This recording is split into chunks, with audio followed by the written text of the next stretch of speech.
All right. The first speaker this afternoon is Cadoret, who is from Bordeaux, and she'll speak on a uniform open image theorem for L-adic representation. Thank you. So I'd like to thank the organizer to give me the opportunity to talk here in Cambridge. So my title is Uniform Open Image Theorem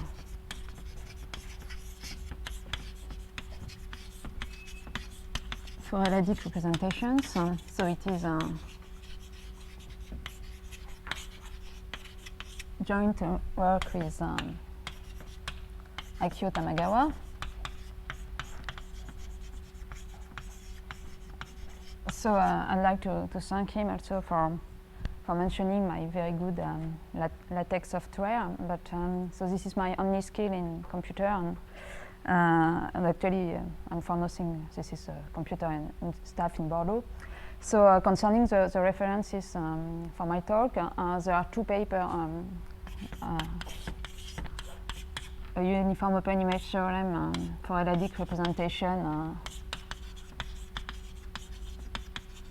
1 and 2 on my webpage, but as I never managed to handle the SSH connection, these versions are not updated yet. So if you are interested and want to upload them, please wait at least till next Monday evening, so when I come back to Bordeaux. So the setting of my talk is the same as in Akio's talk. So K will be a finitely generated field of characteristic 0.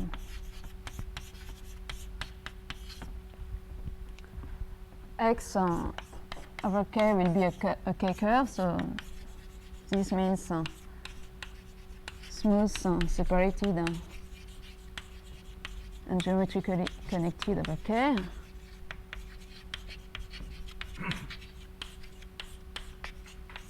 And I will usually write eta for the generic point of X. And for any closed point on X, we have the splitting of the fundamental short exact sequence for the corresponding étale fundamental groups. So here K of X is for the residue field at X. And so this sequence splits since we have a K of X rational point. So I will also need to fix a prime L, and as Akio introduced the notation for any integer d, I will write x smaller than d, the set of points with residue field of degree at most d over k.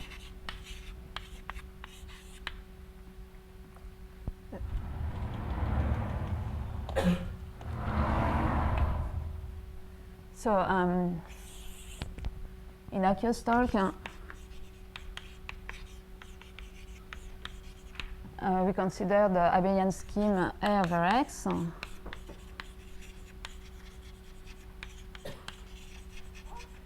And to such a scheme, so you have a natural L-adic representation just by considering the action of the Cadoret group of the function field of X over the generic L-adic tet module. And because A is an Abelian scheme, the good reduction criterion, this factors through an action of the étale fundamental group. And so you have the L-adic representation, which I will write rho AL. And the problem was, does there exist an integer n, depending so on the representation and d, such that the L primary torsion at the special fiber, the rational L primary torsion, is uniformly bounded by this L for all x of degree at most d. So in my talk, what I'm going to consider are not only those kind of representation, but any arbitrary L-adic representation that is a continuous group morphism between the étale fundamental group of X and linear group over the L. So I will write G for the image of rho, GO for the image of the geometric fundamental group. So G is the closed subgroup of the linear group over ZL, so it is the adic Lie group, and so the geometric G is a normal and closed subgroup in G. And for any closed point, I will write Gx for the image of the Galois group, of the absolute Galois group of the residue field embedded in G in the zeta fundamental group of X via the section. So this is well defined only up to conjugation, of course. And the problem, so I'm going to consider are the following. So first, for any delta, integer delta, I will write so X rho d delta. So this is the set of closed points of bounded degree, such that the codimension of Gx in G is larger than delta. And there are two questions that are rather natural. The first question is says finiteness question for delta, which is for which value of delta the set X rho d delta is finite. And the second question is if we assume that that we can take delta is 1, then we can, so taking delta is 1 means that for all but finitely many x, the Gx is open in G. So in that case, we can ask whether we have a uniform open image statement. That is, so if delta is 1, does there exist a bound B, so which a priori depends also on the representation and on B, such that the index of G in Gx is uniformly bounded by this B for all close point which is not exceptional. So, so these problems also generalize the problem we presented by Akio, in the sense that this statement implies this one. So concerning the first question about the value of delta for which we can achieve finiteness, we can make the following easy observation that is corresponding to the short exact sequence of profinite groups which I wrote up there. We have a short exact sequence of adic Lie group like this, just by playing the representation rho. And in G we have so the group, the closed subgroup Gx. And if you look at the image of Gx in the question, this image is open. So this tells you that the codimension of Gx in G is smaller than the dimension of the geometric G. So it cannot be too big. And so what I'm going to explain is that actually we have a much stronger result. So this is our main theorem. And the first one is actually, in this setting you can always take delta is 3. So for any adic representation,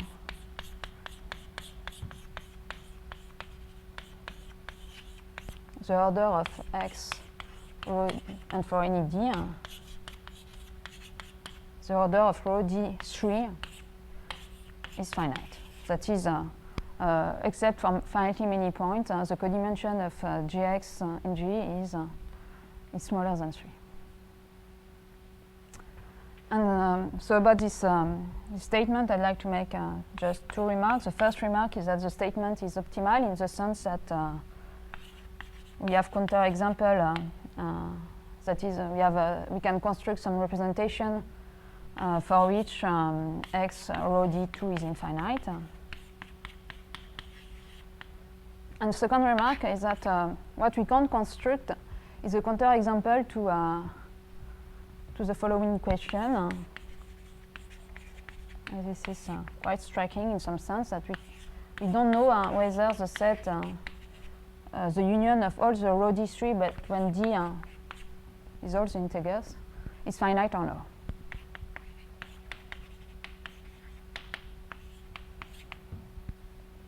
So this is kind of amazing question.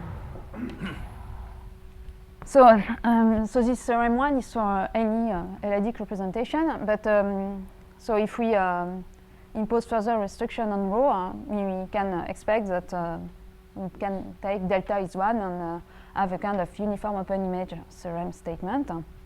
And so the condition we need is what we call a GSRP representation. So here is the definition. So rho is said to be GSRP. So this is shortening for geometrically strictly rationally perfect. So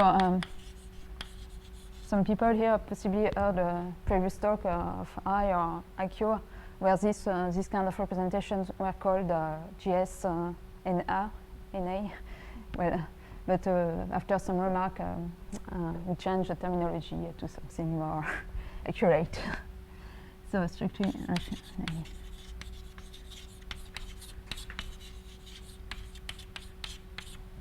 So if so the Lie algebra of the geometric image, so not the Lie algebra, but the Abelianization of the Lie algebra of the geometric image is trivial, or equivalently for any open subgroup of the geometric G, the Abelianization of U is finite. So this condition can look can sound a little strange, but there is a very I would say important kind of representation that satisfies this condition, and this is theorem 0, so who comes after theorem 1, but so it is that for any y over x smooth and proper, and here actually this statement is not only true for x a curve, but for x of arbitrary dimension. So when you have such a x scheme, you have a natural representation of the étale fundamental group of x over the adic cohomology group of the geometric generic fiber. And all those representations are GSRP. So in particular, the representation rising from an Anabelian scheme is GSRP. Yes, also about those representations which are really important for us. I should mention that for any closed point x, you have a specialization isomorphism between the dictate module at the generic fiber and at the spatial fiber. And so this is Galois equivariant. So here you have the action of P1, and here the action of the fundamental group at the residue field. And here you have the section. And so just this observation tells us that studying the subgroup Gx in G acting on the generic tate module is exactly the same as studying the family of representation of the absolute Galois group of the residue field acting on the tate module. So this contains a very important arithmetic information about each spatial fiber. So this is also one of our motivation for all this study.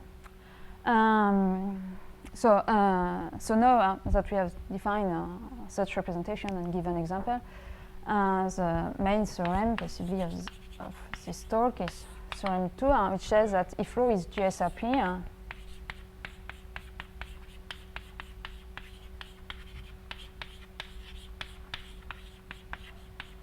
and for any integer d, so first x rho d1 is finite, that is for all but finitely many points of degree at most d over k, Gx is open in G. So this is so this is what we call the uniform open image theorem. So this is for open image, and for finiteness, this is the second part of the problem I mentioned before. So and there exists a B which only depends on the representation and on D, so that the index of Gx in G is smaller than D for all x which is not in the exceptional locus.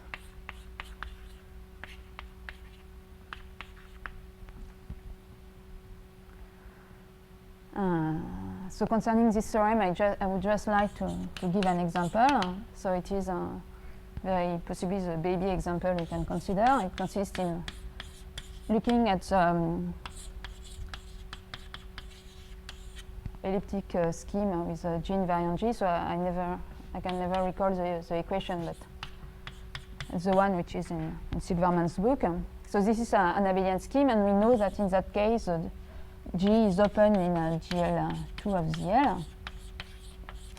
So if we apply theorem 2 to this situation, so the corresponding representation on the generic L-addict module is GSRP. So what we get, so theorem 2 is true in this situation, and what we get, what we recover here is Serre's open image theorem.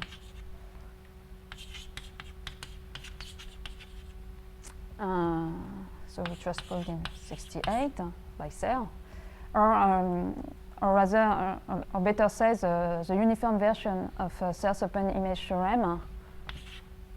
Of Serre's open image theorem, which was proved by Keisuke Arai in 2004, I think.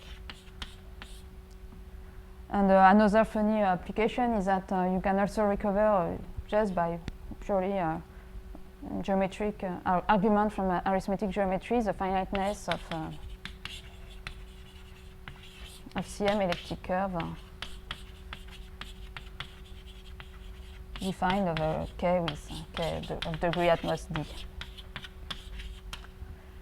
So the finiteness of this corresponds to the finiteness of X rho D. And also, I should mention that there is something more precise actually in Serre's open image theorem that we don't really recover in our theorem 2. Indeed, in this theorem, Serre describes exactly the exceptional locus here. It corresponds to the CM locus. And whereas in our situation, this locus is a little mysterious.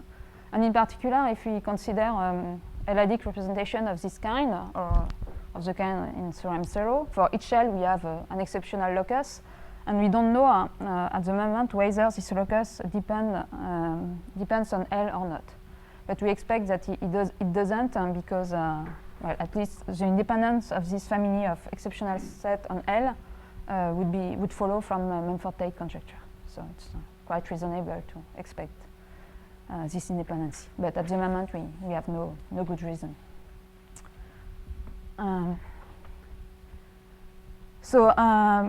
Before starting a sketch of proof of this result, I'd like to give a reformulation of theorem 1 and theorem 2, so which is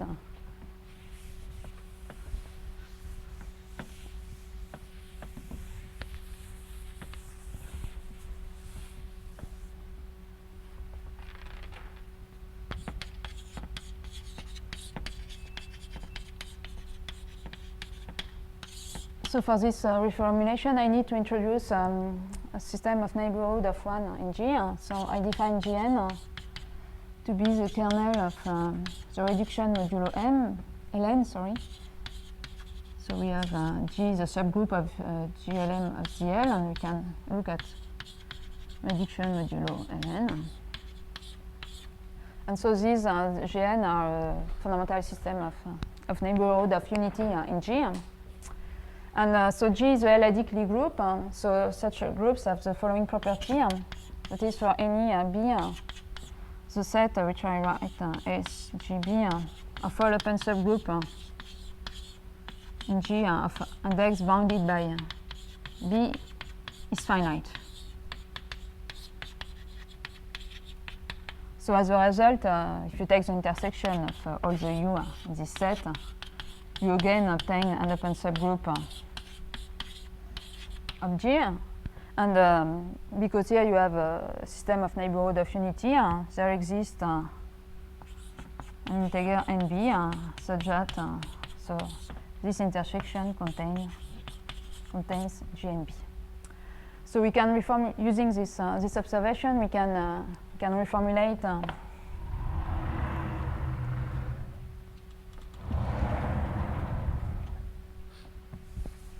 theorem 1 and 2.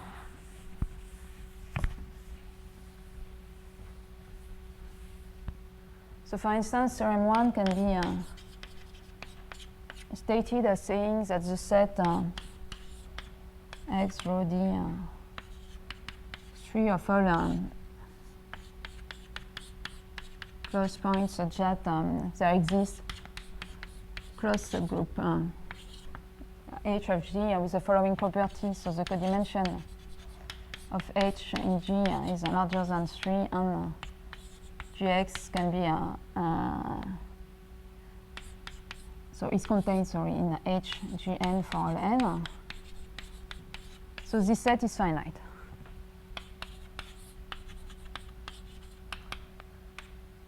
And for theorem 2, well, we could reformulate the finiteness part of the statement like this, but it's better to reformulate it by just saying that the set of cross points such that Gx contains no Gn for all n is finite. So saying this is just saying that Gx is not open. And the uniform boundedness part of a statement of theorem 2 can be rephrased by saying that there exists an integer n, so depending again on rho and d, such that Gn is contained in Gx for all non-exceptional x. So obviously those statements are much more technical than the original one. You can wonder why I'm restating the problem like this. So this is just because this is the way we considered the things to prove them. So now I'm going to sketch the proof.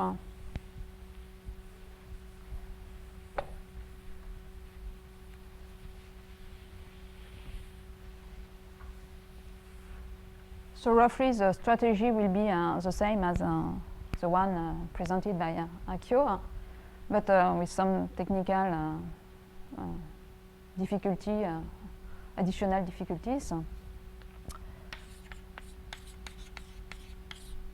So I'm first going to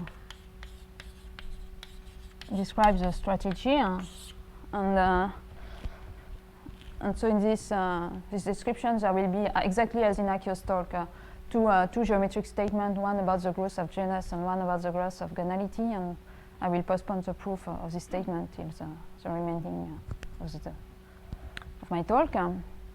So first tool is what we call the modular curves. So just for any open subgroup U of G, by the very definition of étale fundamental group, we can associate an étale cover XU of X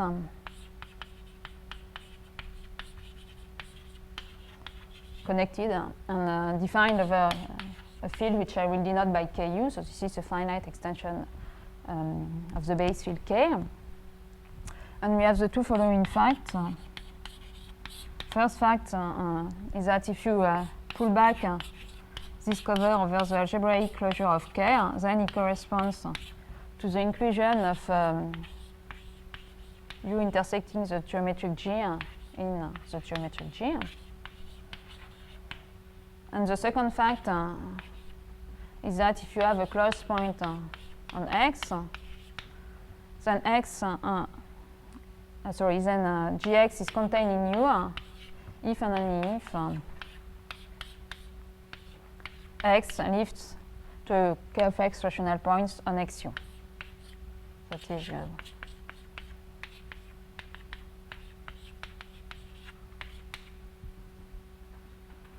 and That this xu over k bar will be a disjoint sum of copies.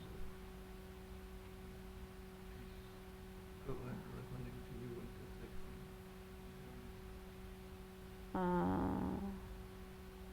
I don't understand. It is covering xu has no reason to be geometrically connected.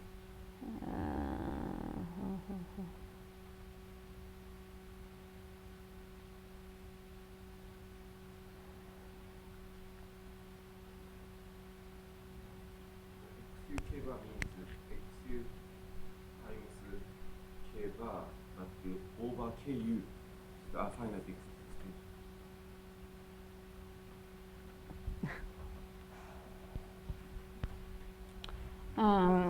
And so in the following, I will use notation GU for the genus of xu and gamma u for the gonality, so k or k bar gonality as you want. This is not important. And so from this fact, the genus of u is the same as the genus of this, and the gonality of u is larger if I consider the k gonality than the k bar gonality of this couple.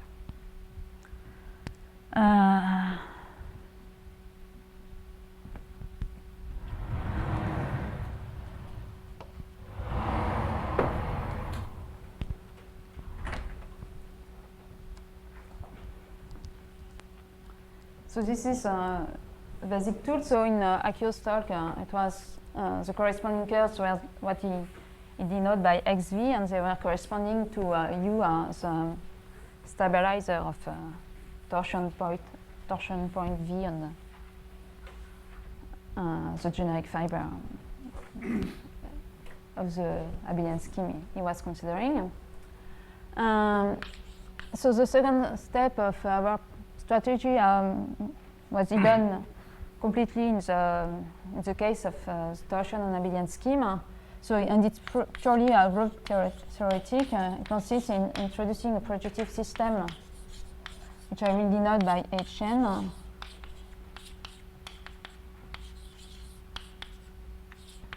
So, actually, in Akio's talk, the problem was the following.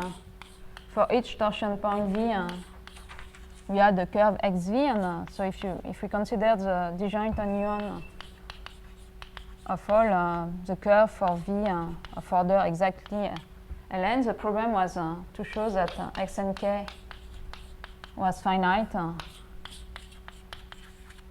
for n large enough, and this was implying that actually it was empty for n large enough. And so in this new situation, we would like to apply the same kind of strategy to construct a projective system and to reformulate the problem by showing the non-existence of a projective system of k or k of x rational points on such a projective system of curves. So a first idea would be to introduce a set of open subgroup U in G, which can be written as a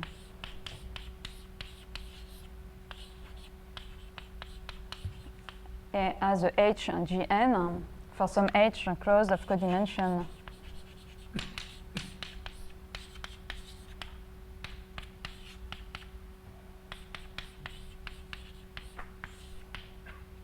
and to endow this set with a natural projective system structure consisting in sending U to UGn-1. But so this is actually this naive idea is sufficient to solve essentially the theorem 1 and the finiteness part of theorem 2. But if we also want to deal with the uniform boundedness part of theorem 2, we need to be a little more tricky. So for this, we have to refine the definition of Hn, and the tool is the Fratini subgroup of adic group.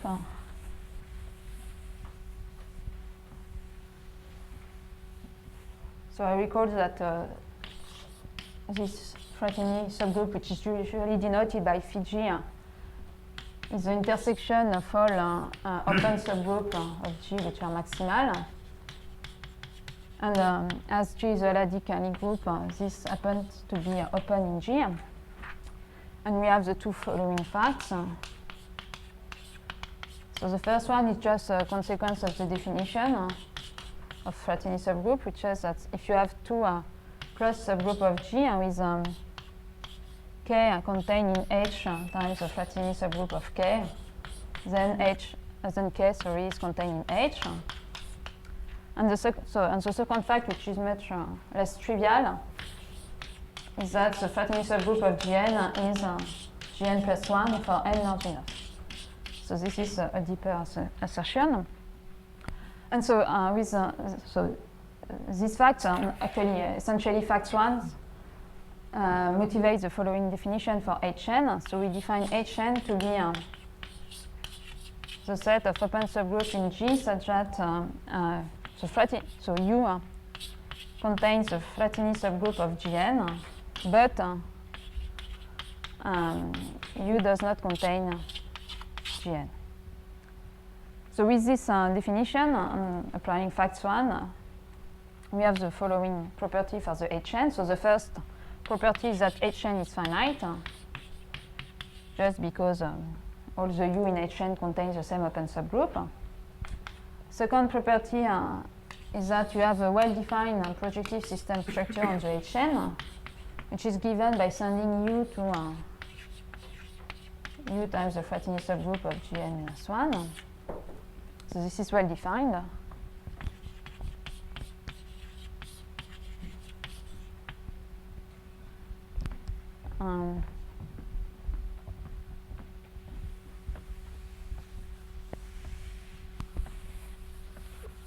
Third property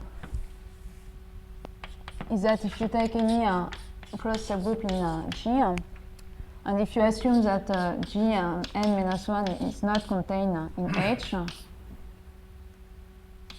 then there exists a U in Hn such that H is contained in U. Yes? In the second definition of Gn minus 1 is not contained. Oh yes, thank you.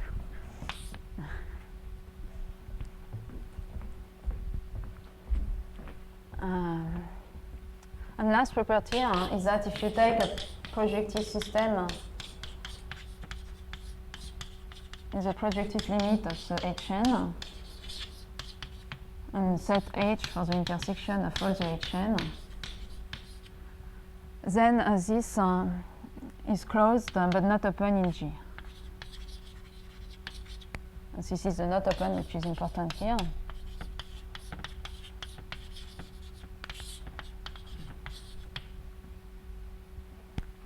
So now that I have defined the Hn, so the way we use it is that exactly as in Akio's talk. So actually, in Akio's talk, Hn could be taken to be just points of torsion of order exactly Ln, and the projective system structure is just multiplication by L. Just as in Akio's talk, we define Xn to be the disjoint union of the XU for U in Hn, so this is finite non-connected étale cover of X. And we have a projective system structure which is induced by the projective system structure on the Hn. And so what we wanted to prove is that for any closed point X, given a closed point X, we were interested in saying whether or not it was Gx was closed in G, that is whether, so saying that it was, whether Gx was open or not in G, and saying that it is not open, so as I said, is saying that Gn is not contained in Gx for all n. So this Gx not open is the same as saying that Gn is not contained in Gx for all n. But because of so the fact I wrote here, this is equivalent to saying that there exists a u in Hn plus 1 such that Gx is contained in u for all n. But this in turn is equivalent, so because of one of the properties of the curve xu that I wrote before, is equivalent to saying that one can lift x to k-extractional points on xu. So this shows actually that the special locus x rho d that we are looking for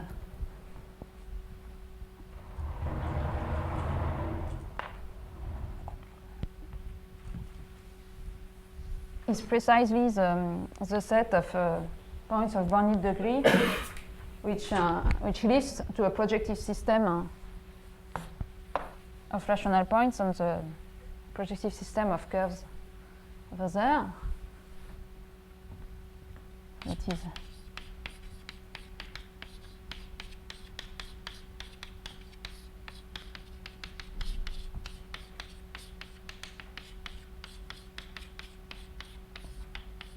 so here you have x and the condition so that Gx be not open is that at each level you have a lift. And so our first purpose is to prove the finiteness of this set. So to prove the finiteness of this set, it is obviously enough to prove that xn, the points of bounding degree of xn are finite for n large enough. But a priori, this statement is much stronger than just the finiteness of x rho d. But if we want to prove also the uniform boundedness of part of the statement of theorem 2, we really need to prove the finiteness here of this set.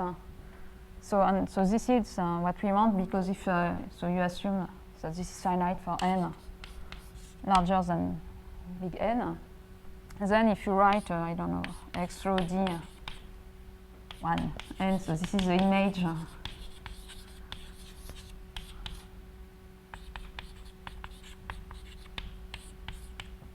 then if you take a point which is not in x, which is not in this, well, I'll just write it b. If you take a point x which is not in b,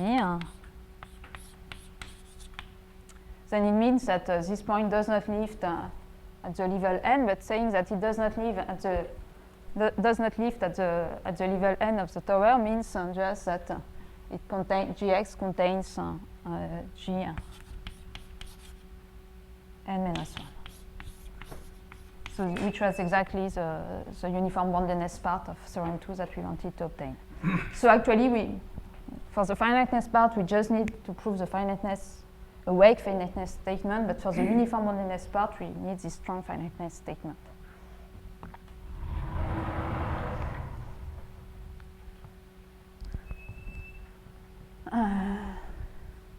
So this is the last thing to show, the finiteness of xn for n large enough.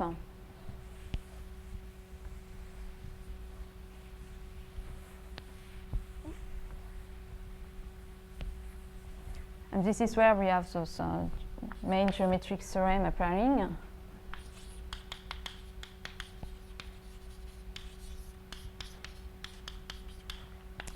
So as a theorem and theorem prime of Akio's talk, we have two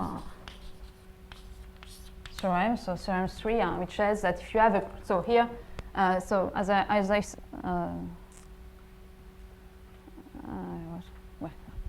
so theorem 3 is the following. If you have a closed subgroup of the geometric GM, which is not open, so is why I really insisted on the last property there. Then the genus of the curve associated to the open subgroup H, GGON, goes to infinity with n. And we have a stronger statement where we replace the genus by the gonality.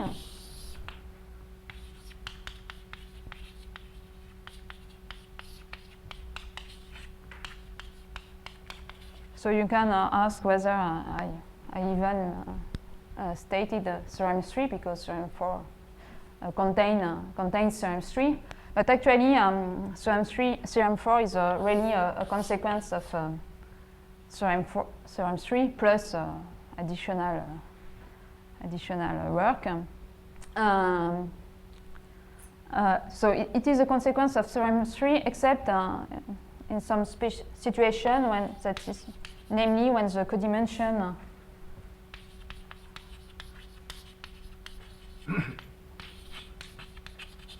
of H in G is larger than 3. And this is where theorem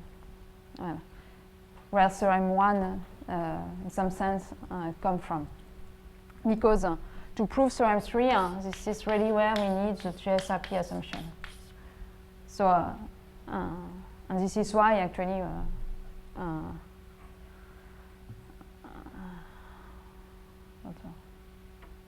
this is why we can't prove a stronger statement when codimension of H is larger than 3, because for arbitrary representation, because if the codimension is smaller strictly than 3, we really need the GSRP assumption both to have theorem 3 and theorem 4. So I will try and explain roughly where this GSRP assumption is required. So now that we have theorem 4, so theorem 4 implies that for any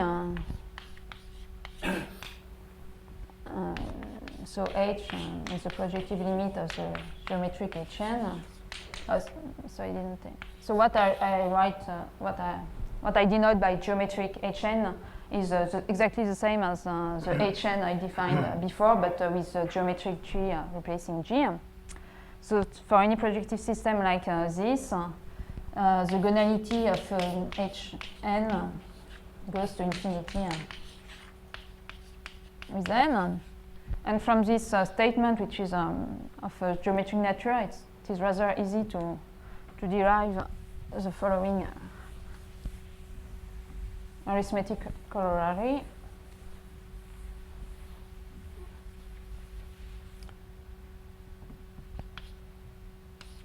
Which says that for any gamma and c larger than 1, there exists an integer depending on them, gamma and c, such that for any u in Hn, either the gonality of u is larger than gamma, or the degree of ku over k is larger than c. So this is for n. And so with this corollary we are done because of Falting's theorem. So this is model long.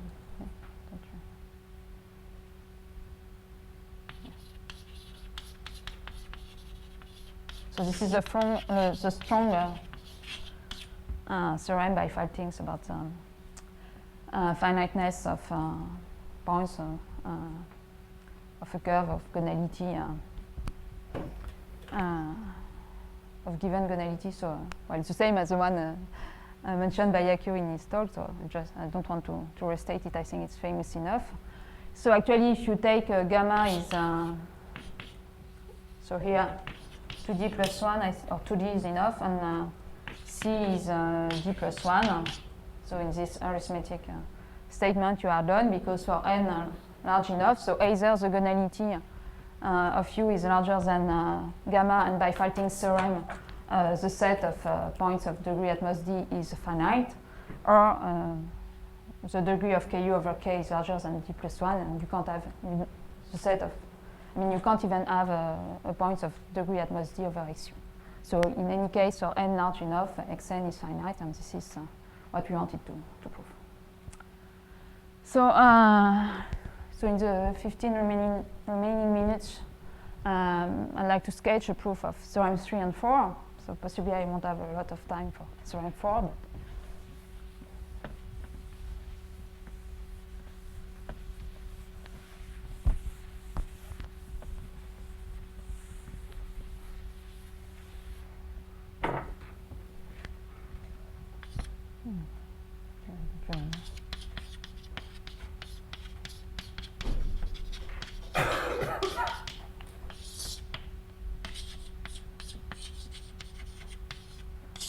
So theorem 3 is a statement about the genus, and so our idea was first to prove that the genus of the curve associated with the open subgroup Gn was going to infinity with n, and this can be handled rather easily.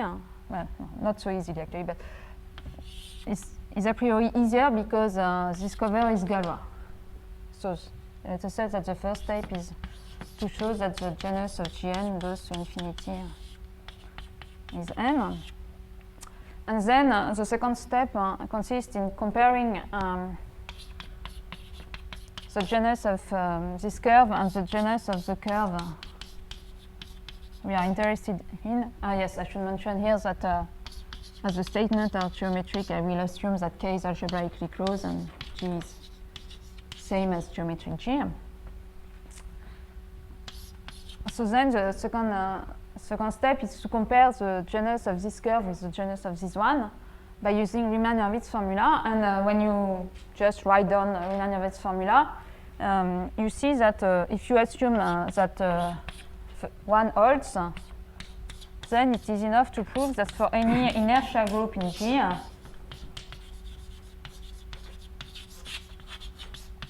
the term, so which is the error term in Hurwitz formula, in Riemann-Hurwitz formula, so which is Hn. So here what I denote by n is just the reduction modulo ln of the groups involved. So it is enough to prove that this goes to 1 over the order of I, which might be 0 if I is an infinite inertia group. And so this step can be so the main argument in this step is Serre-Oesterlé asymptotic bound. So I think that Akio explains this in his talk. But actually, in the situation of where we are only interested in bounding the torsion, Gn over Hn is replaced by Gn times Vn, where Vn is just torsion points of order Ln. And then in this situation, In acts faithfully on this, whereas this is no longer true here. And actually, what really occurs is that instead of going to 1 over I, this goes to I over a group which I denote by Kh over I, where Kh is just the largest normal subgroup of G containing X. And so this makes things a little more complicated, and actually instead of comparing the genus of this curve with the genus of this one, what we have to do is to compare the genus of this curve with the genus of a smaller Galois cover, where here the group is Khn, which is defined similarly. And so actually to prove the first step in this new situation, we really need the GSRP property, which was not really required in the case of torsion. So this is why we introduced this rather technical definition. So this is really essentially the point where we use this assumption. So this is all what I'm going to say about theorem 3.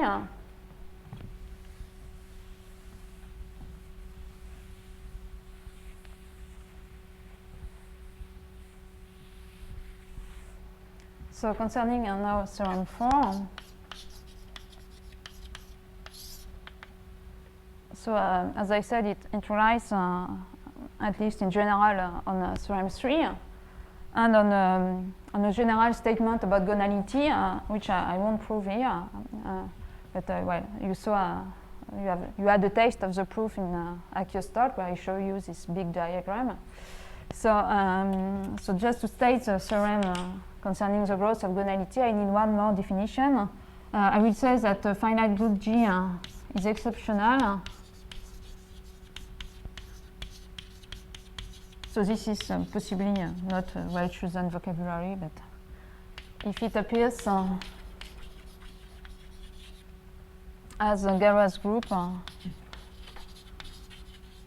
a Galois cover of y over x with either both curves are of genus 0 or both curves are of genus 1. So well, we can make well, it's very easy to describe those groups.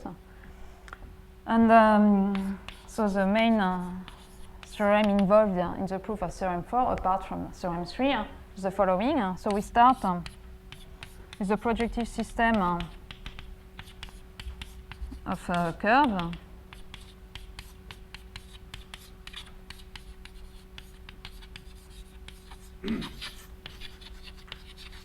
And so we assume that each cover, each intermediate cover is a J cover, is a Galois cover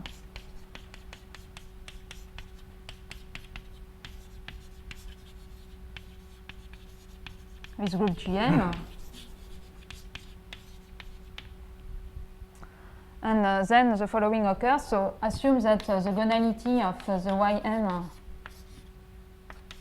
does not go to infinity. So that is, it is constant for n large enough.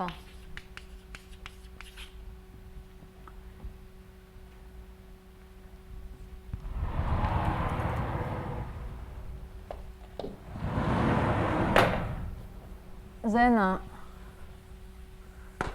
the following occurs.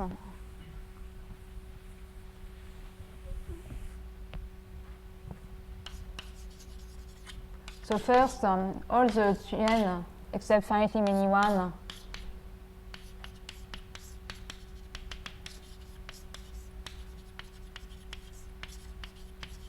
are exceptional. And second, we can complete the original projective system of curves. So as follow for at least from a given indices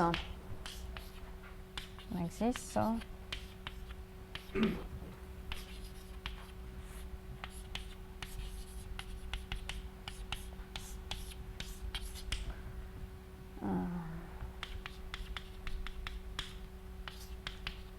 so each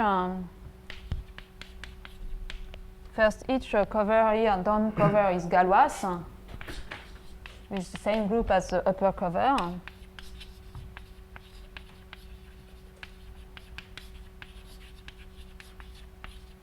All the squares are commutative, Cartesian up to normalization and Galois equivariant.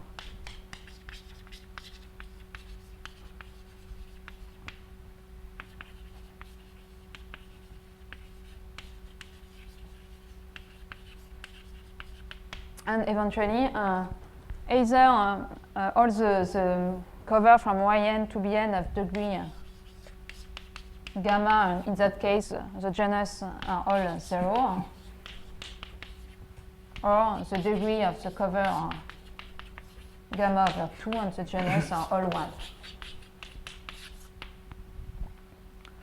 So this is a general statement about the growth of gonality, and so it is to mention that it is purely just arithmetic geometry. There is no differential consideration or counting points as gonality is usually handled.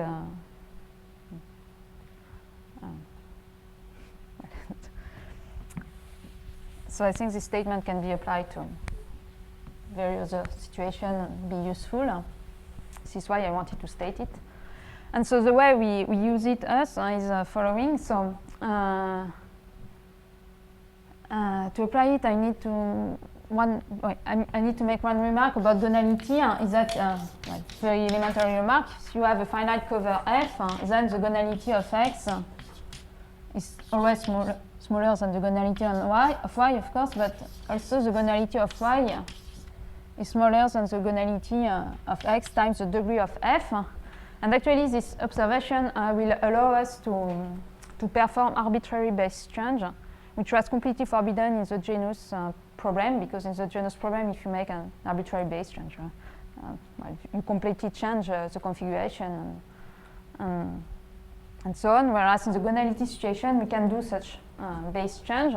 And in particular, we can replace X by X G n naught for n naught larger than 2, and naught is 2 is enough. So we can assume that Gn is that G is a pro-L group, not only an almost pro-L group, and also that H Gn plus naught is normal in H Gn for all n, and that the quotient of the resulting quotient is isomorphic to Z model naught to the power delta, so for n large enough. So the second step is important because we want to have a Galois cover to apply our theorem 5. And so the last step is only true for n large enough, but this is not a problem because we can perform an arbitrary base change. And here the delta is the codimension of H in G. And this is where we can make a distinction between two cases.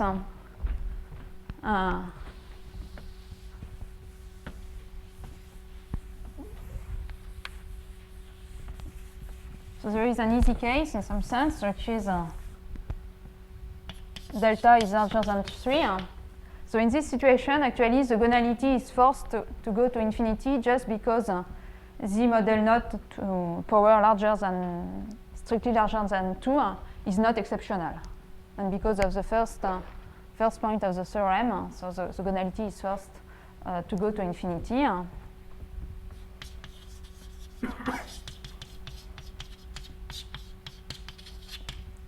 And else, so what we do is that we apply theorem 5 roughly for Yn is X, H, G, so say In. So we just extract a subsystem such that each, so not In, I, and not, such that each cover, upper cover is Galois as required. And we can complete the original diagram like this. And what we do is that we consider, so here we have at this level the starting representation rho. And what we do, well, also up to some adjustment, we may assume that all these covers are étale. And what we can do is just look at the induced representation of rho from the P1 of, so say this is X, P1 of X to the P1 of this curve. And if the starting representation is GSRP, the resulting one is GSRP. And essentially, from the fact that the genus of all this curve is smaller than 1, we get a contradiction to theorem, I forgot, to theorem 3. And so this is roughly the idea of the proof of the theorem. So thank you for listening.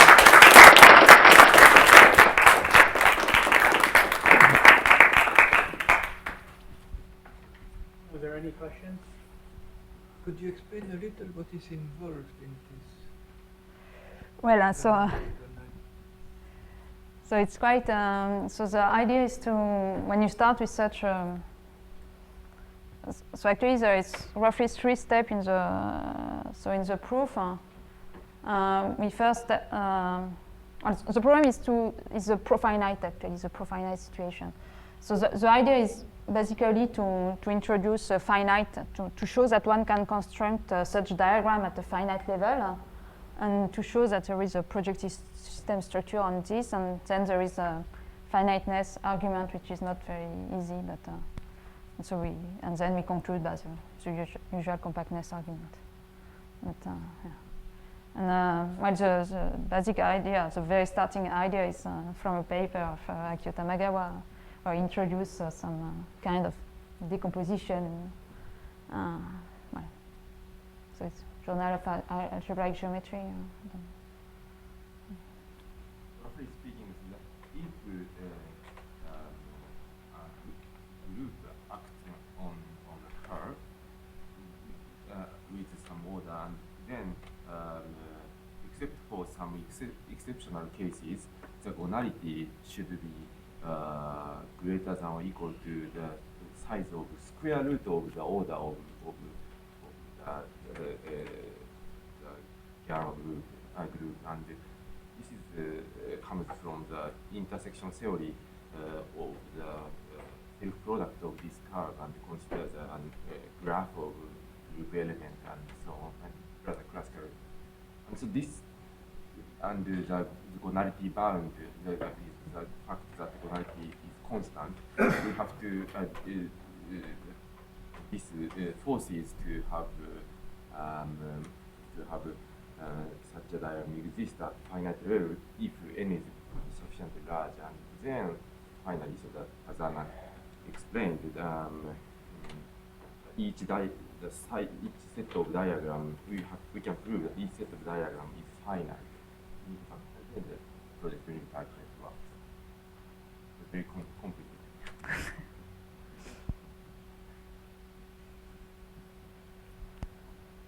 Any other questions? Okay, thank you very much.